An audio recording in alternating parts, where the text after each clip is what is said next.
जय श्री कृष्णा सर। आप सभी का मेरे चैनल पर स्वागत है। आइए सुनते हैं कार्तिक मास महात्म्य अध्याय 29। राजा पृथु ने कहा, हे नारद जी, आपने कृष्णा और वेणी नदी के तट पर बनिए और कल्हा ने जिस प्रकार मुक्ति पाई वह सारी कथा हमको सुनाई है। मैंने भली प्रकार सुनी है। देवऋषि, यह कार्य उन दोनों नदियों के प्रभाव से हुआ था या इस क्षेत्र के प्रभाव से हुआ था? कृपा करके मुझे यह बताने की कृपा कीजिए, क्योंकि इसमें मुझे संदेह है।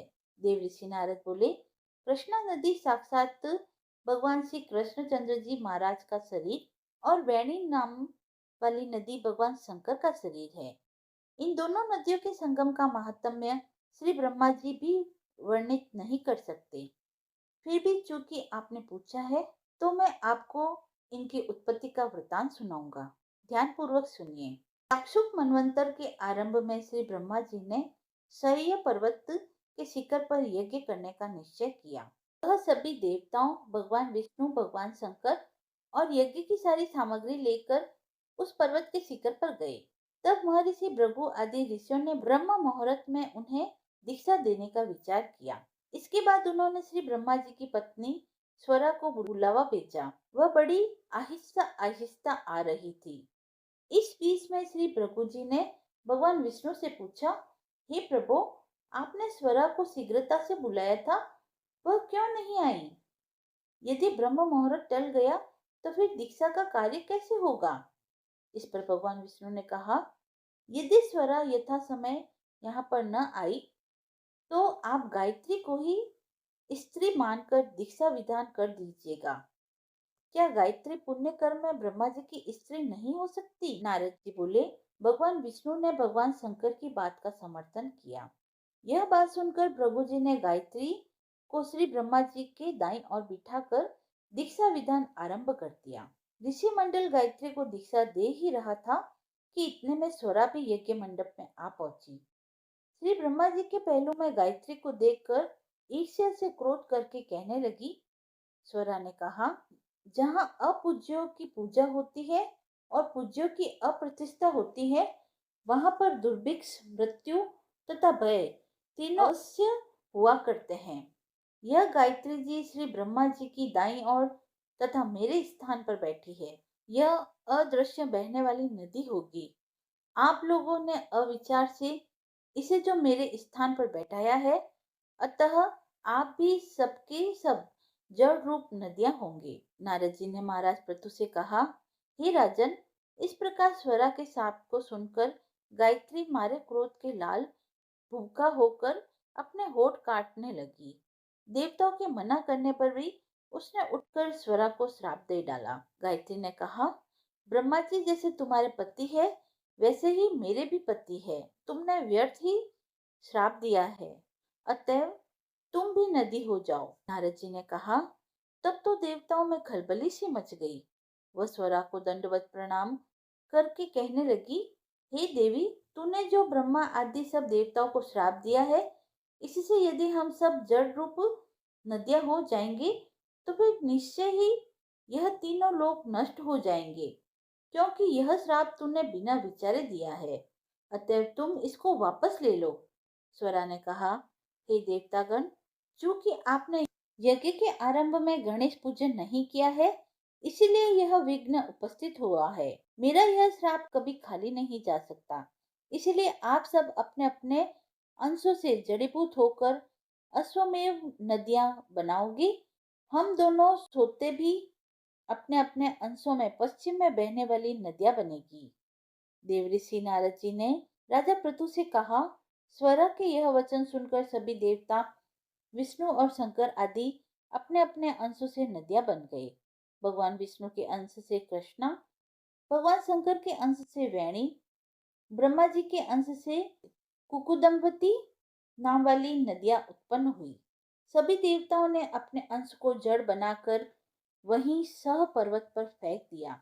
फिर उन लोगों के अंश अलग अलग नदियों के रूप में बहने लगे। देवताओं के अंशों से पूर्व वाहिनी तथा उनकी स्त्रियों के अंश से सैकड़ों व हजारों की संख्या में पश्चिम वाहिनी नदियां उत्पन्न हो गई। गायत्री और स्वरा दोनों पश्चिम वाहिनी नदियां होकर एक साथ बहने लगी। दोनों का नाम सावित्री पड़ा। श्री ब्रह्मा जी ने उस यज्ञ स्थल पर भगवान विष्णु और भगवान शंकर की स्थापना की। दोनों देवता महाबल तथा अतिबल के नाम से विख्यात हुए। हे राजन, कृष्णा और वेणी नदी की उत्पत्ति का वर्णन जो मनुष्य सुनेगा उसको उनके दर्शन व स्नान का फल प्राप्त होगा। 29वां अध्याय समाप्त हुआ। आइए सुनते हैं कार्तिक मास में सुनी जाने वाली खिचड़ी का कटोरा और चिड़ा चिड़ी की कहानी। पहले हम खिचड़ी का कटोरा कहानी सुनेंगे। किसी गांव में एक बुढ़िया औरत रहती थी।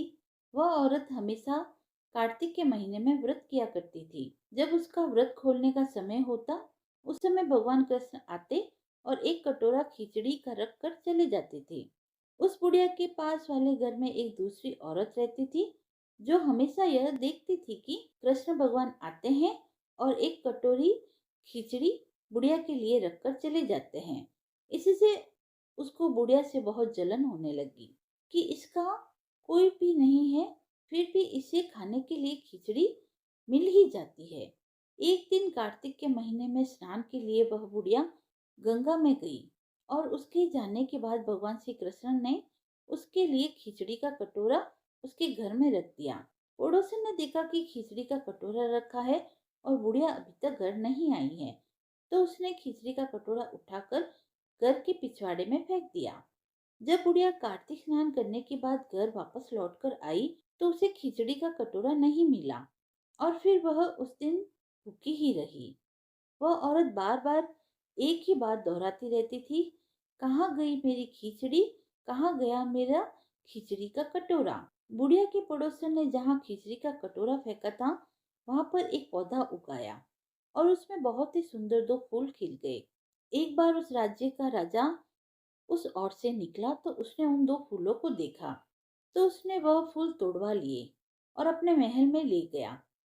महल में ले जाकर उसने वह फूल अपनी रानी को दे दिए। रानी ने जब उन फूलों को सूंघा तो वह गर्भवती हो गई। कुछ समय बाद रानी के दो सुंदर पुत्र हुए। राजा के दोनों पुत्र जब बड़े हुए तो वह किसी से भी बात नहीं किया करते थे। लेकिन जब वह एक दिन शिकार खेलने जा रहे थे तो रास्ते में उन्हें वही बुढ़िया मिली जो अभी तक यही कहती थी कि कहाँ गई मेरी खिचड़ी, कहाँ गया मेरा कटोरा। उस बुढ़िया की बात सुनकर दोनों बालक कहते कि हम ही है तुम्हारी खिचड़ी और हम ही है तुम्हारा कटोरा। ऐसा हर बार होता था जब वह बालक दोनों शिकार खेलने जाते थे। एक बार राजा को यह सुनकर बहुत आश्चर्य हुआ कि उसके दोनों लड़के जो कि किसी से भी बात नहीं करते हैं, पर जब वह बुढ़िया कहती है तो उस बुढ़िया के प्रश्न का उत्तर देते हैं। तो राजा ने सोचा कि ये बुढ़िया से कैसे बात करते हैं। राजा ने बुढ़िया को अपने महल में बुलाया और कहा कि हमसे तो या और किसी अन्य से तो ये दोनों बालक बात नहीं करते, लेकिन तुमसे यह कैसे बोलते हैं। बुढ़िया ने कहा कि महाराज, मुझे नहीं मालूम कि ये दोनों मुझसे क्यों बोलते हैं। मैं तो कार्तिक का व्रत करती थी और भगवान श्री कृष्ण मुझे खिचड़ी का कटोरा भरकर दे जाते थे। एक दिन जब गंगा स्नान करके वापस आई तो मुझे वह खिचड़ी नहीं मिली। मैं तब से यही कहने लगी कि कहाँ गई मेरी खिचड़ी, कहाँ गया मेरा कटोरा। तब उन दोनों लड़कों ने आकर कहा कि तुम्हारी पड़ोसन ने तुम्हारी खिचड़ी फेंक दी थी और उसके दो फूल बन गए थे। वह फूल राजा ने तोड़कर मंगवा लिए थे और अपनी रानी को दे दिए थे। जब रानी ने उन दो फूलों को सूंघा तो हम दो लड़कों का जन्म हुआ। हमें भगवान श्री कृष्ण ने ही आपके लिए भेजा है। सारी बात सुनकर राजा ने बुढ़िया को महल में ही रहने के लिए कहा। हे कार्तिक महाराज, जैसे आपने बुढ़िया की बात सुनी वैसे ही आपका व्रत करने वाले सभी व्रतियों की बात सुनना और सब पर अपनी कृपा दृष्टि बनाए रखना। चिड़ा चिड़ी की कहानी। चार चिड़िया थी। चारों कार्तिक मास में कार्तिक नहाती थी। पड़वा के दिन चारों चिड़िया ने सोचा कि चलो खिचड़ी बनाते हैं। एक चिड़िया चावल लाई, एक चिड़िया दाल लाई, एक चिड़िया घी लाई और एक चिड़िया नमक ले आई। सबने मिलकर खिचड़ी बनाई। सबने सोचा कि पहले नहा लिया जाए फिर खिचड़ी खाएंगे। जब चिड़िया नहाने चली गई, पहले एक चिड़िया आई। उसे बहुत जोर की भूख लगी थी। बाकी चिड़िया अभी आई नहीं थी तो उसने खिचड़ी की भाप खा ली। दूसरी चिड़िया आई। तो उसने उसमें से पानी पी लिया। तीसरी चिड़िया आई, उसने खिचड़ी खा ली। चौथी चिड़िया आई तो उसने खुरचन खा ली। फिर कुछ समय पश्चात चारों चिड़िया मर गई। जिस चिड़िया ने भाप खाई थी वह राजा के घर राजकुमारी बनी। जिस चिड़िया ने पानी पिया था वह कुम्हार के घर पैदा हुई। जिस चिड़िया ने खिचड़ी खाई थी उसने ब्राह्मण के घर में जन्म लिया। और जिस चिड़िया ने खुरचन खाई थी वह हथिनी बनी। कुम्हार की लड़की राजा के यहाँ दासी बनी। ब्राह्मण की लड़की राजकुमारी की सहेली बनी। और हथिनी भी राजा के यहाँ पर ही थी। राजकुमारी को अपने पिछले जन्म की सारी बातें याद थी। जब राजकुमारी की शादी हुई और वह विदा होने लगी तो वह राजा से बोली कि पिताजी, मैं अपने साथ अपनी सहेली दासी को भी ले जाऊंगी। राजा ने कहा, ठीक है, ले जाना। राजकुमारी ने कहा, पिताजी, मुझे हथनी भी चाहिए। राजा ने कहा, अच्छा, ठीक है, ले जाओ। राजा ने अपने नौकर भेजे कि जाओ हथनी को ले आओ। लेकिन हथनी उठी ही नहीं। तब राजकुमारी खुद उसके पास गई और उसके कान में पिछले जन्म की बात कही, जिसे सुनकर हथनी तुरंत उठ खड़ी हुई। राजकुमार यह सब देखकर दंग रह गया। उसने कहा कि तुम कौन हो और हथनी के कान में क्या कहा, जिसको सुनकर हथनी खड़ी हो गई।